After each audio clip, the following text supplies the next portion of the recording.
It's hard to believe that summer is over, but the days are getting a little bit nippy now, and I realize that it's time to hang up the beach towel and get down to work. I thought of you often this summer and wondered how your job at the Women's Centre was going. We had such good discussions on how women's perspectives were just so different from men's, and that if women ran things, there would probably be no more wars. We even joked about sending George Bush and Stephen Harper to their rooms for a time out because they behaved so badly. I went to the World Peace Forum in Vancouver this summer, hoping to listen to some other women who could even offer more insight. There were thousands of people from around the world. I listened to several speakers, but I really wanted to hear from the women. Keep on moving forward. Keep on moving forward. Never turning back. Never turning back. We want to provide venues where people can sit and connect and start building relationships. You can't do peacemaking. You can't do working together. Just plop a bunch of people together and say work together. You have to have relationships. You have to have opportunities to get together, know each other, have fun together, laugh together, share both your sorrows and your challenges and your triumphs.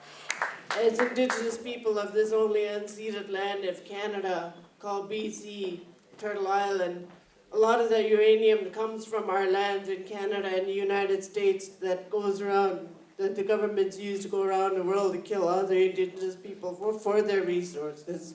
I don't think it's realized how much contamination bases do with the bombing that is done here and the constant firing and the US weapons testing, the contamination to the land, the contamination into the air, and the contamination into the ground and ultimately the groundwater.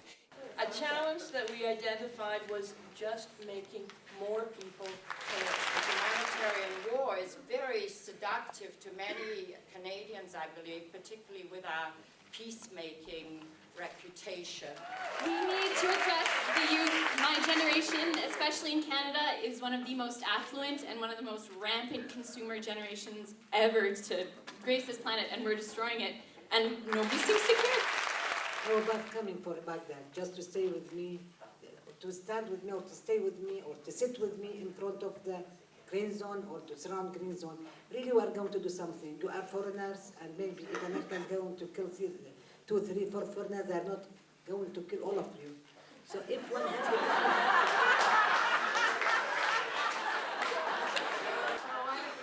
We are all in this together, and we are singing, singing for our lives. We are all in this together, and we are singing, singing for our lives. I don't blame the insurgent that killed Casey. I have no bitterness or anger towards the insurgency in Iraq. And whether people believe it or not, I have no hatred or bitterness towards George Bush and his administration. That only hurts yourself. That only eats your heart away. He doesn't care if I hate him. We must close down Guantanamo. That is a shame on us. We must demand that in the U.S., that our country begin to get rid of its weapons of mass destruction so that we can say the same to people around the world. We also have to stop the next war now, which means not only stopping the U.S. from going into a place like Iran, but stopping the U.S. from attacking one of the brightest lights in the globe today, which is Venezuela. And finally, I just say that this conference is one of the examples of the things we have to do to hook up together, to remind ourselves that we are part of a very strong, compassionate, wonderful global family that will put an end to war. When I go on a peace march, I used to be the only Indigenous person on that peace march when it started. And I'm like this because of the way I speak and the way I look. The police put me in this position, made me disabled along with my husband because we speak out on these issues that you all finally woke up to, you know? And I don't need to say this to you. I know a lot of Indigenous people. I've gone to the graves for speaking of what I speak of right now. I know my grandmother, my mother, would be proud to stand beside me to see me doing this.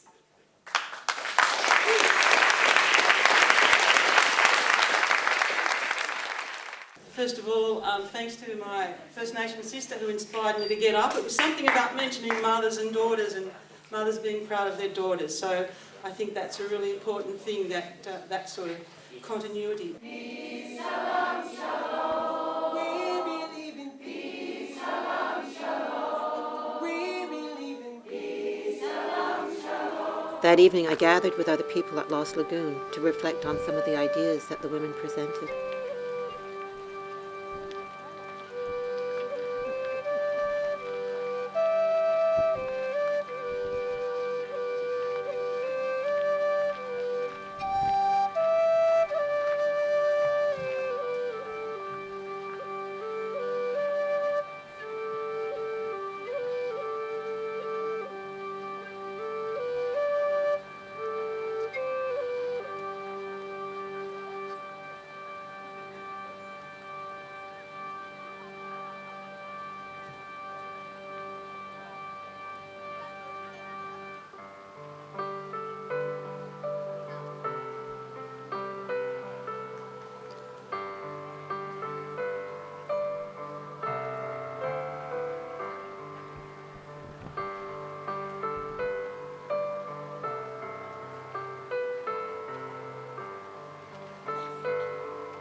We joined together to release lanterns and as a show of support. I felt such a sense of calm as I watched the lanterns float out across the lagoon. I talked to a family who also were releasing lanterns. I learned that this family had immigrated from Israel because they wanted their children to grow up in a place where they could be safe. The mother told me that it was fine to have a picnic in the park, but while we were having our picnic in the park, people were dying violently in Iraq, Darfur, Afghanistan. Did we make a difference with our conference? Perhaps, not a big one. But maybe we have an idea that we can nurture, and who better to nurture than women? Take care. Namaste, Paula.